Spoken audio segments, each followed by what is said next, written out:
Well, namaste again, and welcome to another Sunday service here at the Holy Qubtic Church. My name is Pastor Dr. Cleveland W. Eneas III, also known as Ka-Hun, Anku. As always, we like to begin by greeting our listening and viewing audience. We encourage you to come down to historic Bain town any Sunday at 9 a.m. for our Sunday service, or any Wednesday at 7 p.m. for our True Life Fellowship and Bible Study, as we are a teaching church. And for those of you who did make it, we say Namaste. Namaste. It simply means I bow to the divinity in you. And we say Shalom Reo. Shalom Reo.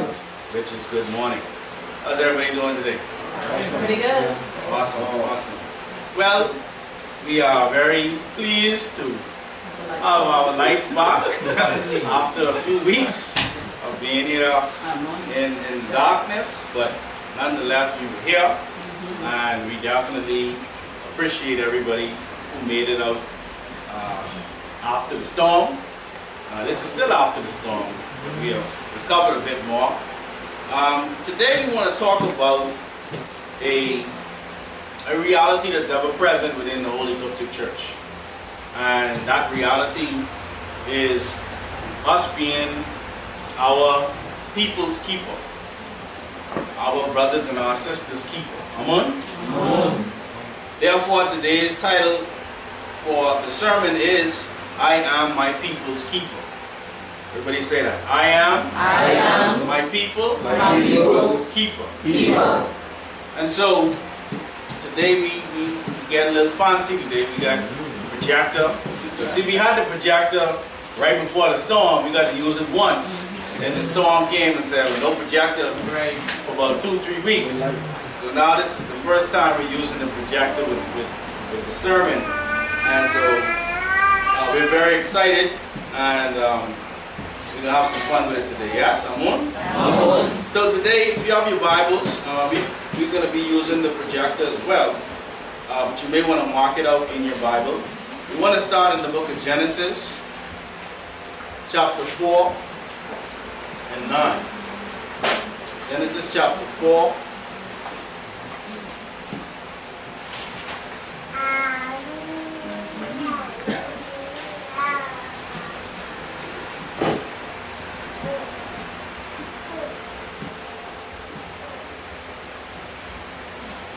And this is the story of who we've come to know as Cain and Abel within the Anglican and the Greco-Roman tradition.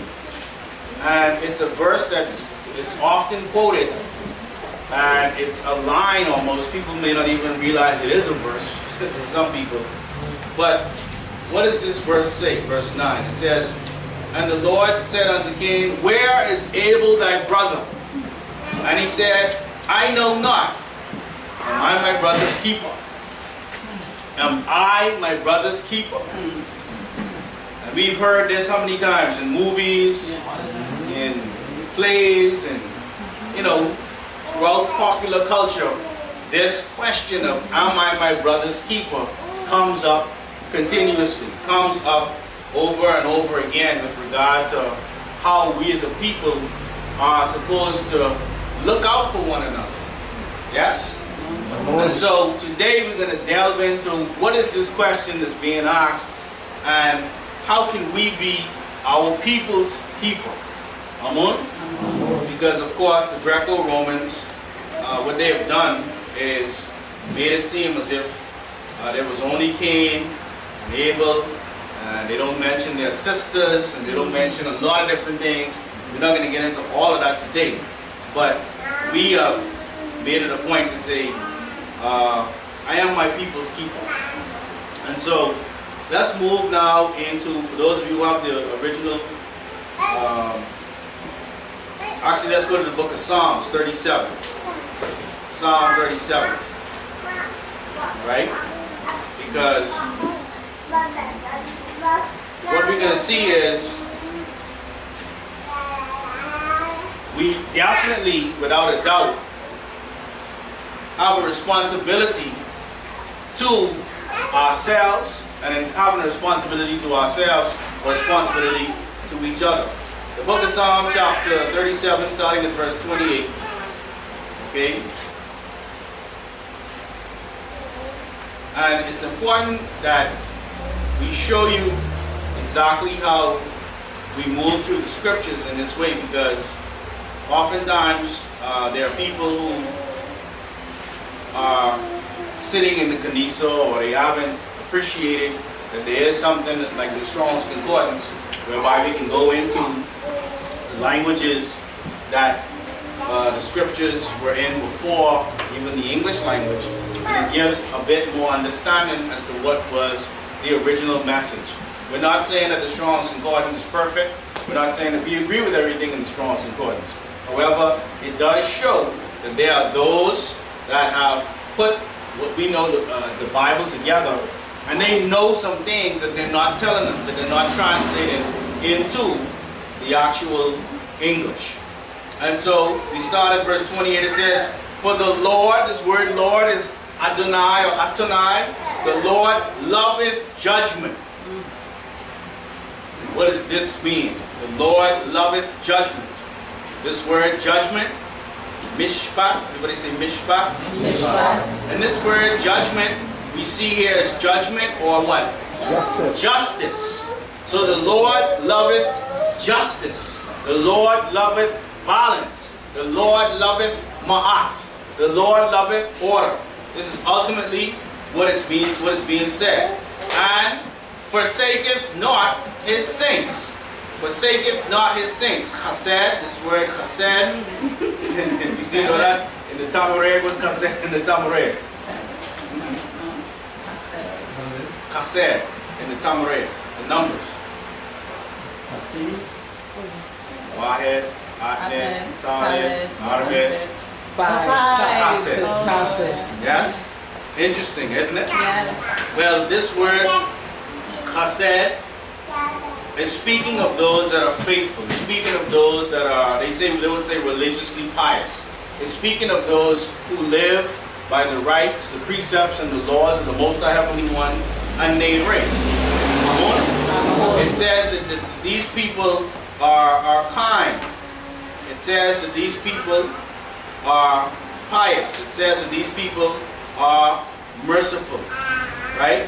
But most importantly, when it says that they are kind, what it's talking about is them being kind to themselves. All right? Kind to themselves. It's talking about the fact that those who are saints, those who are living by the laws and the rights and the precepts and the commandments of the Most High, are their brothers and their sisters and their people's keepers. Amun?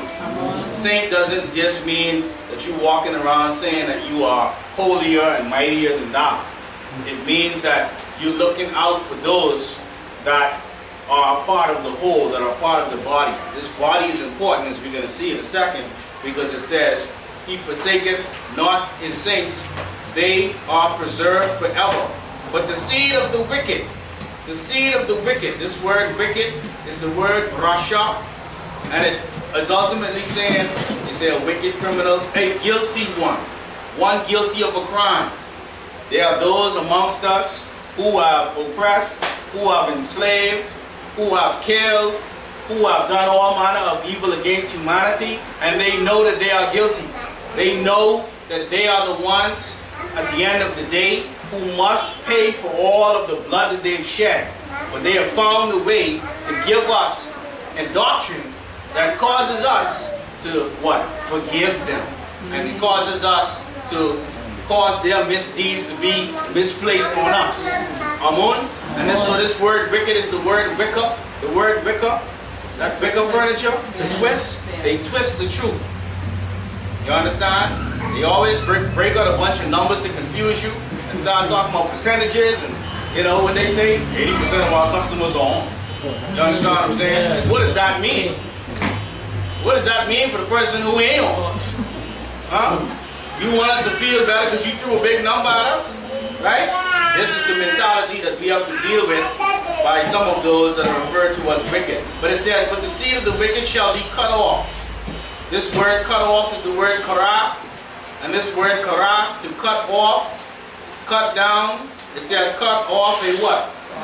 A body part. And so those who are wicked are cut off, or they are no longer a part of what? The body of Christ. They are not a part of the 3 groups of 12 royal tribes. They are not a part of those who live the rights, the precepts, the laws of the Most High Heavenly One and they reign. It says, the righteous shall inherit the land and dwell therein forever.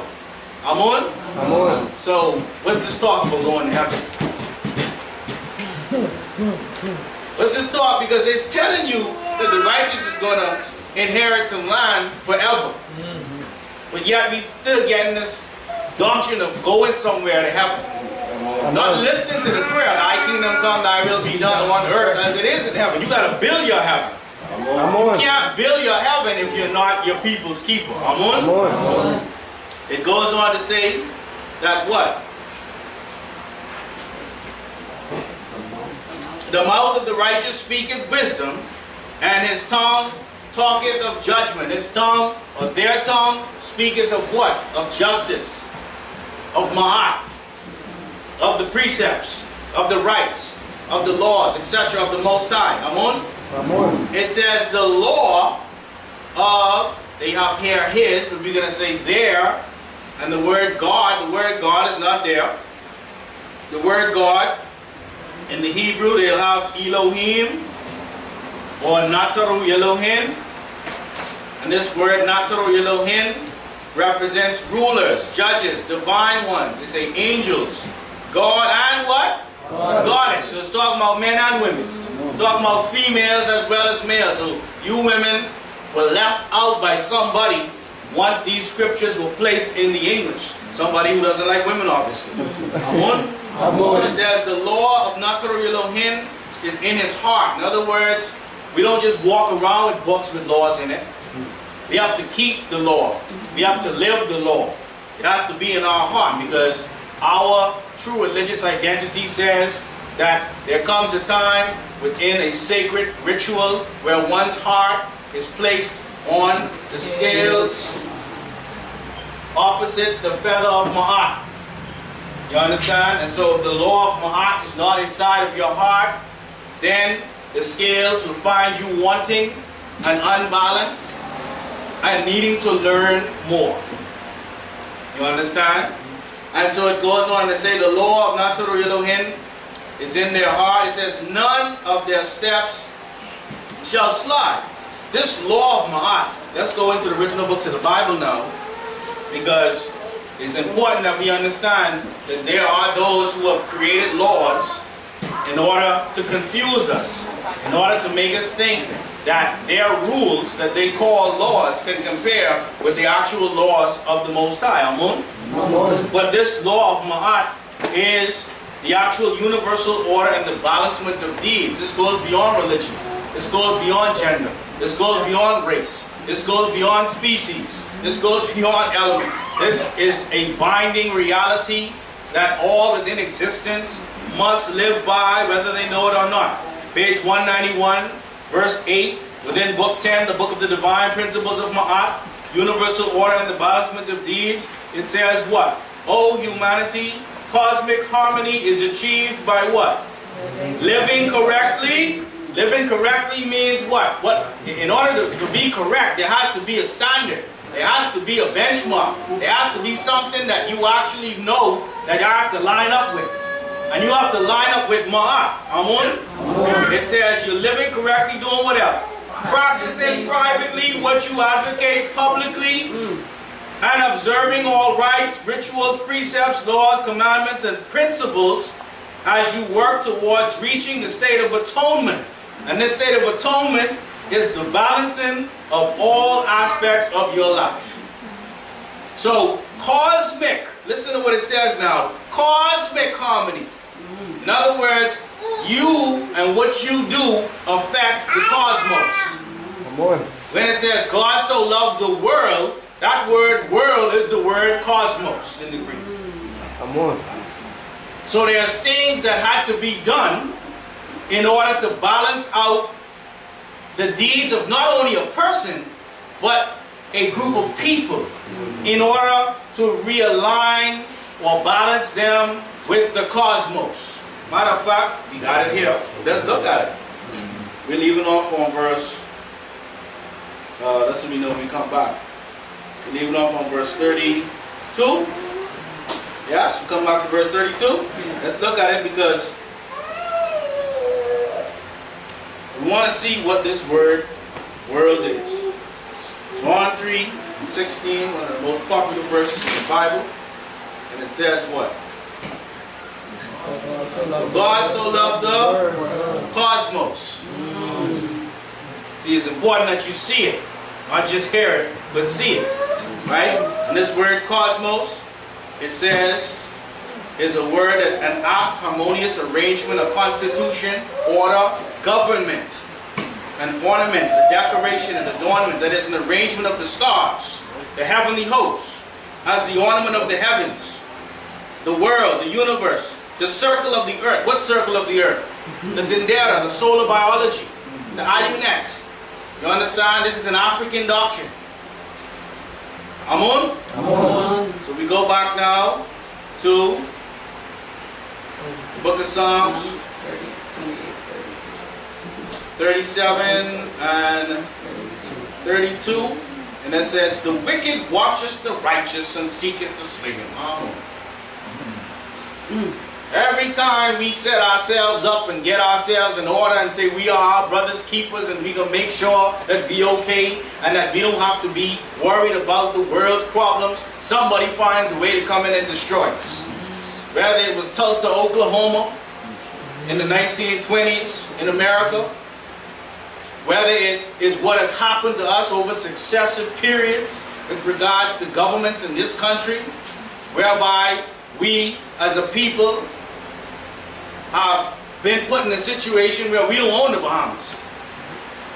Somebody doesn't want us to own the resources in the country. Somebody doesn't want us to own our neighborhoods. Somebody doesn't want us to own our own homes and our own lives. Amen? Because all we're doing is buying debt every day. Now that the storm has passed, everybody going to buy debt. Oh, what do I mean by buying debt? Getting a loan. That's what buying debt is. You understand? They borrowing $150 million. What they spending it on, we don't know. But guess who got to pay it back? Us. But they want to slay us. You understand? The Lord will not leave him in his hand nor condemn him when he is judged. Wait on the Lord. Oh, see? Y'all always talking about working, making sure you're doing what's important as far as not sitting around and waiting. But the Bible says, wait! See this word wait means? Kaba, the word kaba, to wait, look for, hope, expect. Waiting, to wait or look eagerly, to lie in wait for, to wait for, to linger, to collect, oh, to bind together. Come on. To fortify yourself as the storm is going on and make sure that you are here when the day and time comes for the Christ consciousness, whereby you can come together and be one body. I want to be collected. Amen. So don't say wait there. Come together, draw near on the Atonai and keep their ways. And he shall exalt thee to inherit the land. Keep talking about inheriting this land. So we better figure out that this heaven that they talking about is a ploy to get our land. You understand? It says, when the wicked are cut off, thou shalt see it. You're going to witness it. You're going to witness those who were great but are fallen. Amen. I have seen the wicked in great power. Have we not seen the wicked in great power? Yeah. We see them right now. And spreading themselves like a green bay tree. Yet he passed away, and lo, he was not. Yea, I saw him, but he could not be found. We couldn't find these wicked people, and that's how their life will end up with regards to them not being remembered. Once you are not remembered, you no longer exist. Amen? But it says, mark the perfect man. This word mark is actually the same word as keep. Shamar. This word shamar To what? To keep or guard or observe. Observe the perfect man. What does this word perfect mean? This word perfect means perfect or complete. Observe the complete. Observe the balanced person. You understand? Because this whole idea of going through life and not ever getting anything wrong, that's foolishness. And that's not being perfect, that's being delusional. Because there is no person like that. Come on. You understand? And so this perfection comes when we get to the point whereby we understand that we must seek restitution in order to balance who we are and what we are, the 9 principles of who we are. Amen? It says, mark the perfect man and behold the upright, for the end of that man is peace. When that person becomes a memory or lives through their children, that's going to be done in a way whereby they have reached a level of peace, a level of balance. Come on. It says, but the transgressors shall be destroyed together, and the end of the wicked shall be cut off. It's this continuous mention of there being a cut off. Because those who don't live the rites and the rituals and the laws of the Most High, if they are allowed to stay amongst us, they're going to destroy what is being built. So they must be cut off. What do we mean by cut off? Do we mean you're going to stop talking to people? No, that's not what we're saying. We're saying that they have to understand, no, you're not going to be loud in this garden. Because God, or the Most High Heavenly One, and Nere, the guardian angelic host, Naturu Elohim, didn't stop communicating with Zakar and Nekeba or Adam and Eve when they were placed out of the garden. That's not what happened. But they couldn't be in there. We'll deal with you outside of the garden. You can't be in here.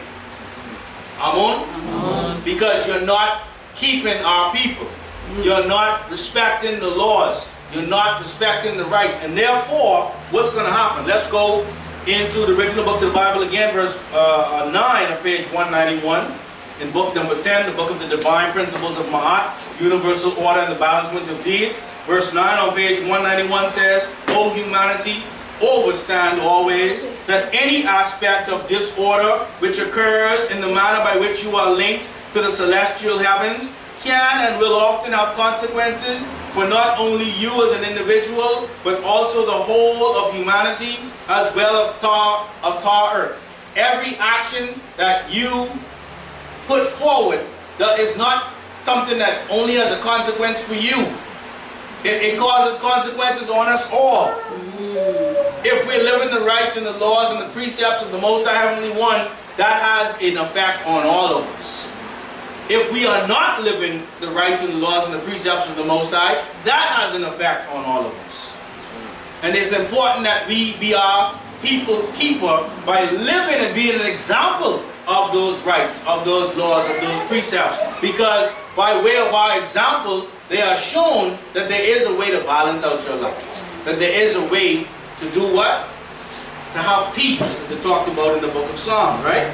It says that therefore an unbalanced person, so a person who could be referred to as wicked here in the book of Psalms, it will do what? An unbalanced person amongst you has the power through their actions to bring about famine or ignorance.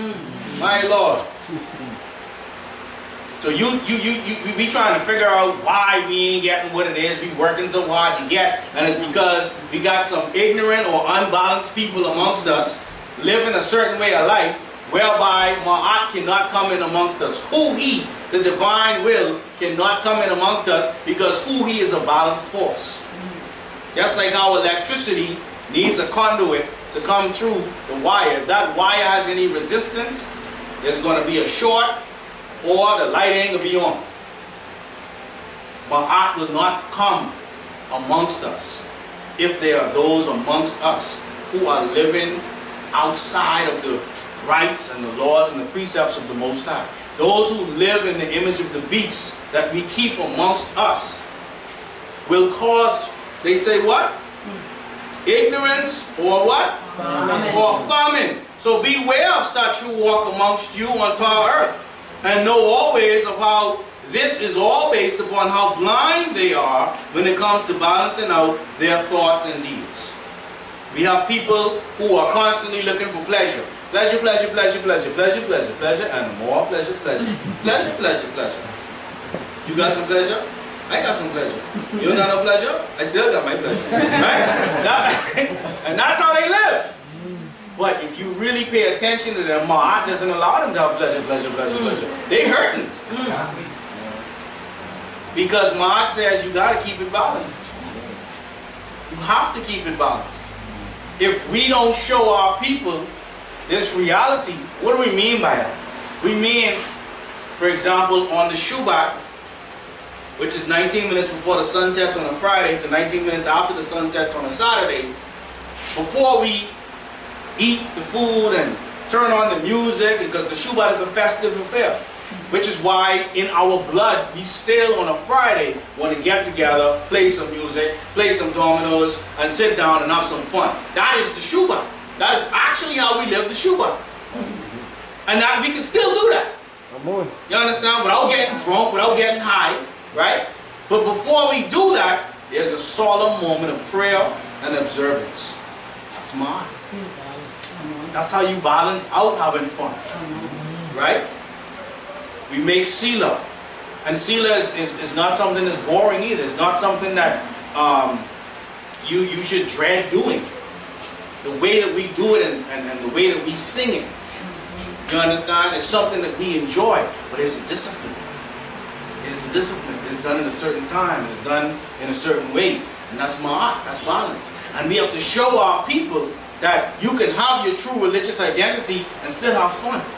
This Friday we have Guardian Angels Day. And we're going to dress up as, I may be Marcus Garvey or Martin Luther King or one of them. A little too plump for Malcolm X right now. Right? But maybe next year we can be Malcolm X, lose some weight, right?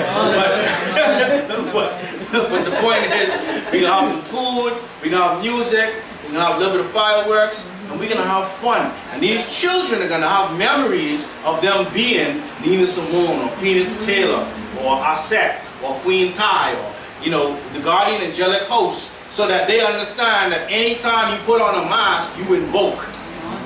See, if you're putting on the werewolf mask, you're invoking the werewolf. Because the mask that the actor wears is apt to become their face. And so while you think you're playing, they understand that you're allowing yourself to be a conduit for their wickedness.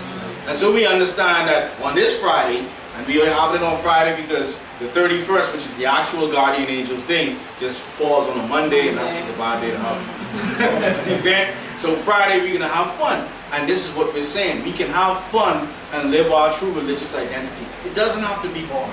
It doesn't have to be solemn all the time. No clapping. Come on, man. Really? No wonder why people don't come to church. You serious with that? Right? Let's go back into Psalms, right?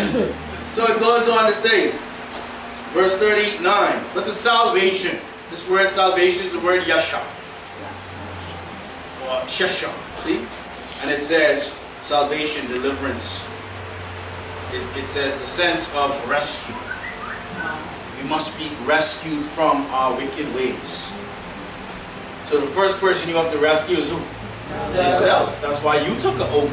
For those of you who took the Qubtic rite of baptism. You said, I'm going to rescue myself. Let me get out of this cesspool of foolishness so that I can show others that it is okay to live a righteous or a balanced way of life.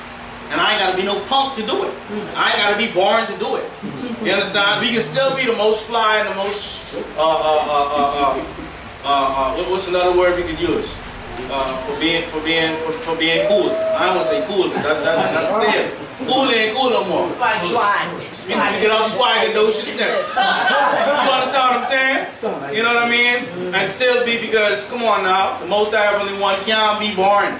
Because this planet, if you look around and see all of the wonderful sights and the beautiful animals and the beautiful people, the Most High Heavenly One and neighbor is not a boring thing.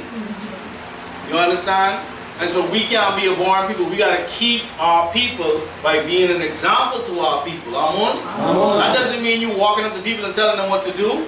It means that they can see, because people know see. You understand? Don't think they don't know we in here. They'll walk up and down past this Kanisa for years.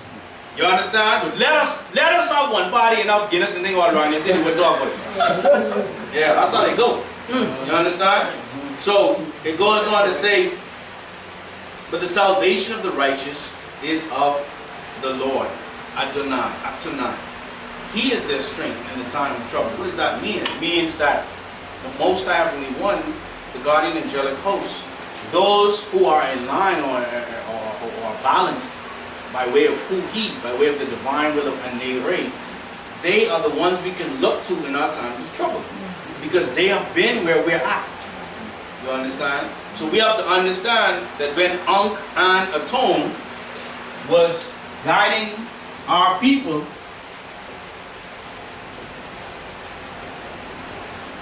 he said, no, we cannot stay amongst the actual foreign influence that is causing our people to be poisoned. Let me move the people who don't want to live under this foreign influence out of here to another city called Amirna.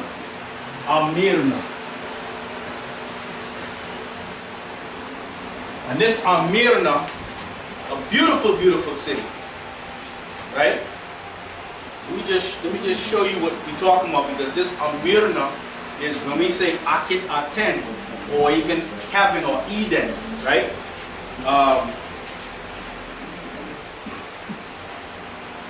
They'll spell it Armana.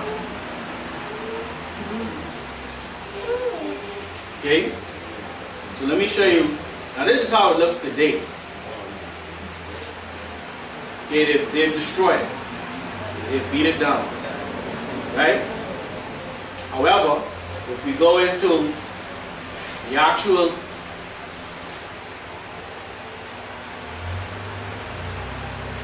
artist's rendition of what this looked like, right? This is what we meant. This is what we built. You understand? We say Amana, the holy city, because this was our Gan Eden or Akit Aten. This is what we're talking about. You understand? And we have to get back now to understanding that as we keep our rights, that this is what we're building. We have 24 sacred sites to build.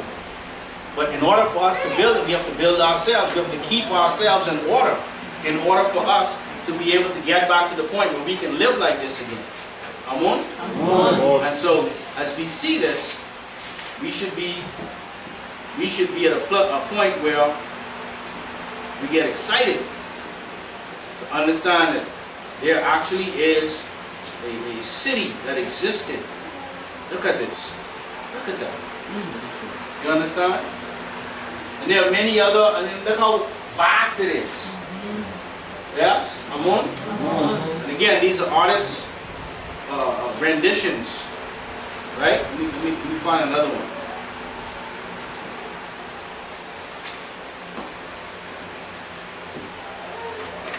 Because what they did was they took our cities and they created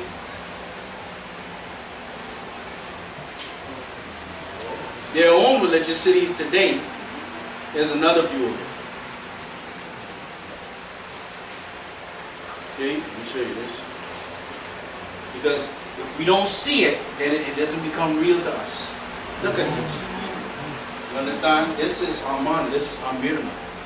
This is where Anku and Aton said, let us separate ourselves and be our people's keeper, so that we can again have within us the spirit of the Most High Heavenly One.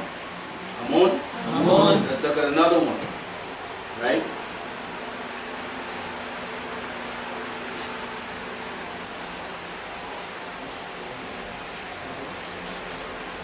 Okay? This is Armana. This is what we built when we were our people's keepers.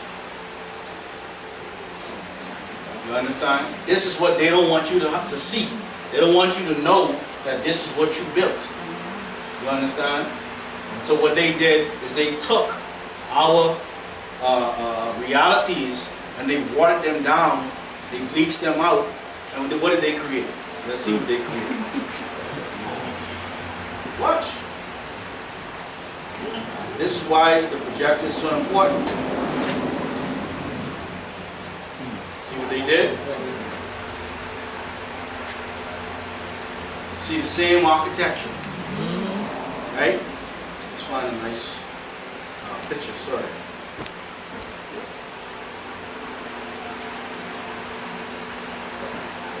Right? And we don't have time to go into everything today in the sermon, but they mimicked to the best of their ability Akit Aten.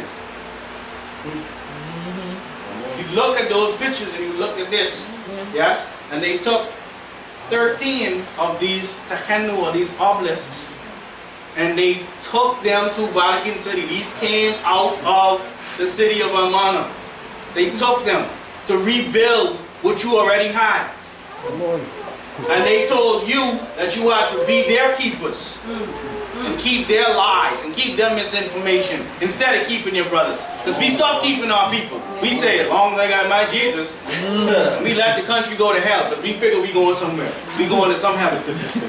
When your job was to build heaven. Why are they telling you about building heaven and look at what they building? With your heaven. They broke down your heaven to build their heaven. Amen? So that you would no longer be your brothers and sisters' keeper, your people's keeper. Amen? It says, "But the salvation of the righteous is of the Lord. He is their strength in the time of trouble. And the Lord, the Adonai, shall keep them and deliver them. He shall deliver them from the wicked and save them because they trust in him." Ankh Anaton delivered us as a people out of the hands of the foreign influence and said, no, let us go to Akit Aten. Let us live our true rights, our rituals, our laws. Amun? So we end today within the book of the Istanjil, known as the book of Revelation.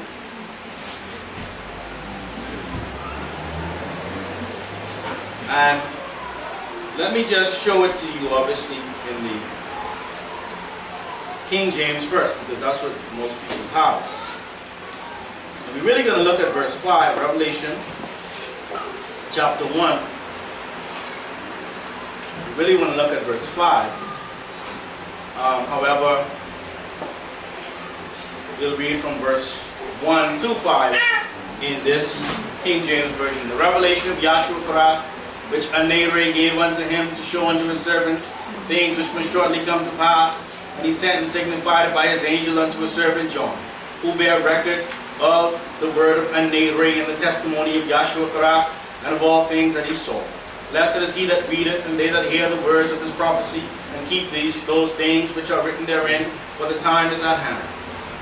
John, or Tata Yohannu, to the 7 churches which are in Asia, grace be unto you and peace from him which is, and which was, and which is to come, and from the 7 spirits which are before his throne, and from Yahshua Christ, who is the faithful witness, and the first begotten of the dead, and the prince of the kings of the earth, unto him that loved us and washed us from our sins in his own blood. So this verse 5, is what we're going to look at in the Istanjil, because the verses are much longer in the Istanjil, because they are the complete verses. So this verse 5 in the Istanjil says, "Let the Nassarians be raised once more." Page 79, for those who have the actual Istanjil. Page 79, starting at verse 5. Yes, 79.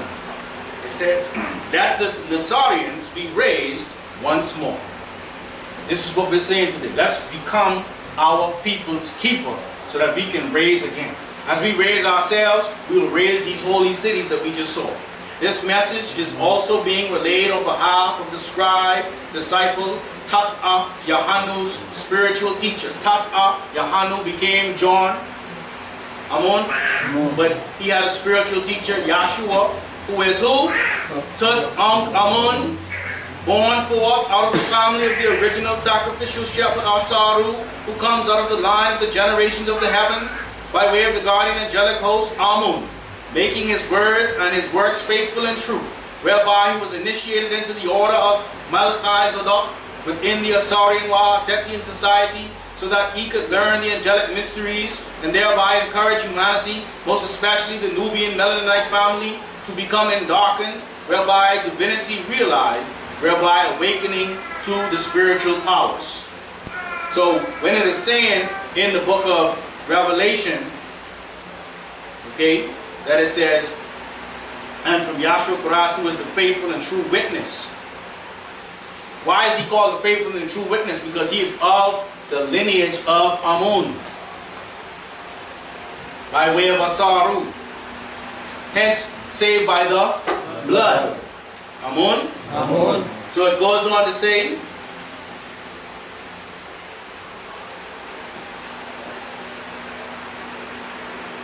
I'll make it big in a second.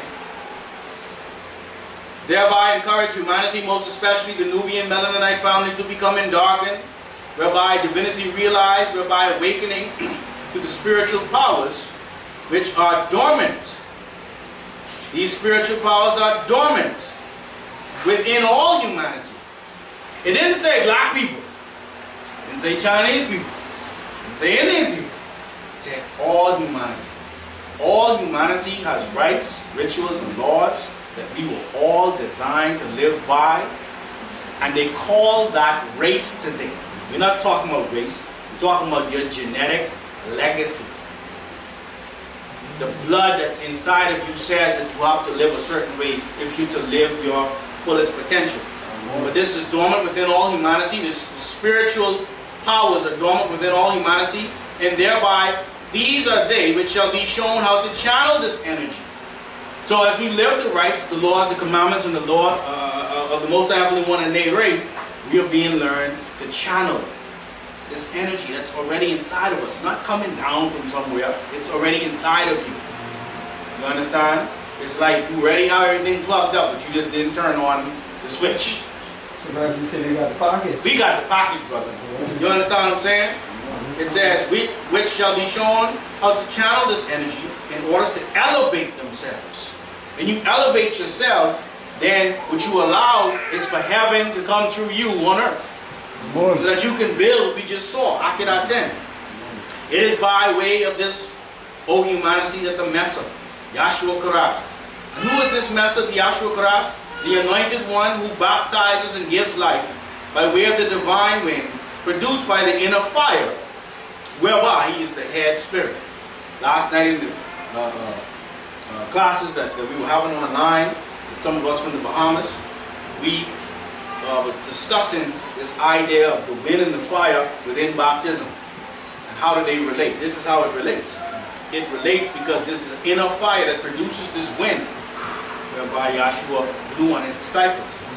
This Tut Ankh-Amun, this Yahshua, was also known as Tut Ankh-Aten, the living image of the Lord, who did become Tut Ankh-Amun, the child who held the key to the hidden one. It says that this Tut Ankh-Amun, this Yahshua, they'll say, oh, Jesus coming. But how is Jesus coming? This Jesus, which really was Tut Ankh-Amun in the last generation, because each generation has a Yahshua, it says first comes as a what? Conscious mentality. So Yahshua is here. Otherwise you couldn't be getting this message. I'm not saying me, I'm not Yahshua. I'm saying amongst us all that are in the body of Christ, the body of Asaru, the original sacrificial lamb, there is a conscious mentality born amongst and through those who observe atonism. You must be observing it. You must be keeping it. That's the word keep. The word observe is the word shamar in the Hebrew, to keep. You must be keeping atonism. And in keeping atonism, you're being an example to those who then can keep atonism, so that we can all keep it. Amun? Living. Thus bearing the title Karastian. So we are not the Greco-Roman Christian. A lot of people, when they hear us talk about church, say, I can't do the church thing, because the Greco-Romans have already dirtied or sullied the doctrine of original Christianity. Amen. You understand? They've dirtied the name church up. You understand? They made it boring and they've corrupted it. And that's why our people are saying we don't want any part of it. And I understand, because I was one of those people. Until I met a little African man who showed me, no, my brother, this is your true religious identity. Our boss said, shout out to talk. Amun? Who's teaching us by way of the critical theology that no, you have a Christianity before Christ. And even the Catholics admit that. Right? So it goes on to say, those who observe atonism, thus bearing the title Karastian, or true Christians. The Mesa, Yahshua Karast, that is Tut Ankh Aten, who did become Tut Ankh Amun, right? As an upright example, whose very spiritual essence moves throughout all generations, therefore allowing for the spiritual essence of conscientious consciousness, known as the Karast consciousness, within the angelic mysteries, to place a divine seal of protection around the minds, spirits, emotions, and physical compositions of those who shall come out from under the grip of the Apep Zuen and his host, the devil. You're protected when you live your rights, your laws, your precepts, your commandments. And you're going to show people that, because those of us who truly observe atonism, we're going to thrive. When I say thrive, I don't mean everybody going to just get rich financially. That's going to happen too. Once we put Rel Cell Web to work, once we decide to create our own economies, we're going to be able to take care of ourselves financially. But we're going to be healthy. You understand? We can have answers to many problems that we see in our society today. We're not going to be running around and just calling talk shows and complaining. You understand? We're going to make sure that as we talk to people, we give them solutions. Because we have a connection with the Karast consciousness. And that Karast consciousness was with us in the last generation when we were in trouble. And it is with us today as we are in trouble. Because we are in trouble. Amun? Amun. It says, to these the Mesa Yahshua Karast, that is Tut Ankh Aten, who did become Tut Ankh Amun, gave the power to become children of the Most High, Heavenly One, and Nehre, whereby the true teachings of being at one with the Most High atone with the Most High. Atonism shall be renewed in the latter day, in such a manner as to have those that are Karastians or true Christians make visually and mentally clear the countless lies which many propagate in the name of the Mesa Yahshua Karast. So we got to make sure you see it, we got to make sure you hear it, we got to make sure you read it, we got to make sure you live your true religious identity, so when they come to you with a lie, you can say, no thank you. We good actually, we good on that. Yeah, we know that that's a lie. No disrespect, but no. You understand? No apologies. Yeah, just no. Just no.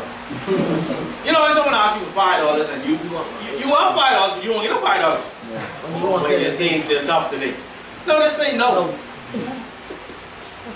Well, y'all come. This is my money. I want to give it to you. You understand what I'm saying? I want. Yeah. Why we don't want to listen to your lies? Because I got my own truth. I got my own reality. I ain't need no debate session. I ain't got to line up in front of people and debate this. The debate is me living it. The debate is me being an example. The debate is me actually saying, well, we have our own school and we have our own kanisa. Our children doing pretty well. We got our own lives. We got our own scriptures. I mean, there's really no room for debate. So sorry, you're really too busy writing, teaching to debate. Feel me? So it goes on to say,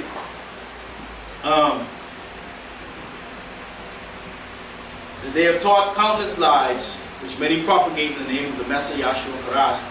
That is Tut Ankh Aten, who did become Tut Ankh Amun. The Mesa Yahshua Karast, that is Tut Ankh Aten, who did become Tut Ankh Amun, whose spirit shall come amongst and move within those selected from amongst humanity in the latter days, is the first begotten from amongst the 24 anointed elders, who shall have to personify on entire earth in the latter day, in order to erect the 24 sacred sites when times get beyond repair, in order that the sacred seat of council may convey the angelic mysteries once again. They are manifested through us. They're not coming down from no sky. They're coming through us. But in order for them to come through us, We got to be living the rights, the laws, the commandments, the precepts. We got to balance out our deeds so that they have something to come through. Because if the door crooked, you can't get through it. No. If the door wicked, you can't get through it. You understand what I'm saying? That's if the door closed. You understand? Because if you think you got it figured out, and you don't need the Most High, and you don't need Basach, and you don't need the Ka-Huns, and you don't need the missionaries, and you don't need the Kanisa, and you don't need it. If you got it all figured out, then they're going to let you figure it out. You're going to run off of your battery until it gets low. And then when the light goes from green to red, oh yes. And you need that critical theology. Yeah. Then you'll realize, boy, you know, I need to connect to something greater than me. Amen? Amen. And so, being our brothers and sisters' keeper, being our people's keeper, is more than just walking around and telling on people and pretending that you're something that you're not. It's actually really just putting your head down and getting it done. People see you. You understand? You look beautiful in your garbs. You look beautiful as you do see them. You understand? We put the videos up and we put the posters and then people, they see you. Come on. You understand? You need to be proud of who you are, what you're accomplishing in this day and time, because most people don't have the answers. I'm not saying we're the only one with the answers. I'm not saying that. But most people don't have the answers. And they could give us a bunch of fluff to keep money coming out of our pocket while we struggling. But we telling you that you have a power as old as the universe inside of you that you need to connect with in order to become the highest you. Don't run from that. You understand? Don't run from that. Embrace it. Embrace it. You understand? Because when you embrace it, by saying namastu, as you bow to the divinity in others, you're embracing the divinity in you. Come on. That divinity is the Niter Taten. And once you have done that, you know that you're supposed to be here. Some people are here and still doubting, am I supposed to be here? If you wasn't supposed to be here, you wouldn't be here. You understand what I'm saying? And so we must be our people's keeper. We must be those that keep the rights, the commandments, the precepts, the laws of atonism. So that we as true Karastians can be those who are a shining light, a beacon of hope, a measure of salvation for those who are seeking in these troubled times. With that we say Amun and Namaste.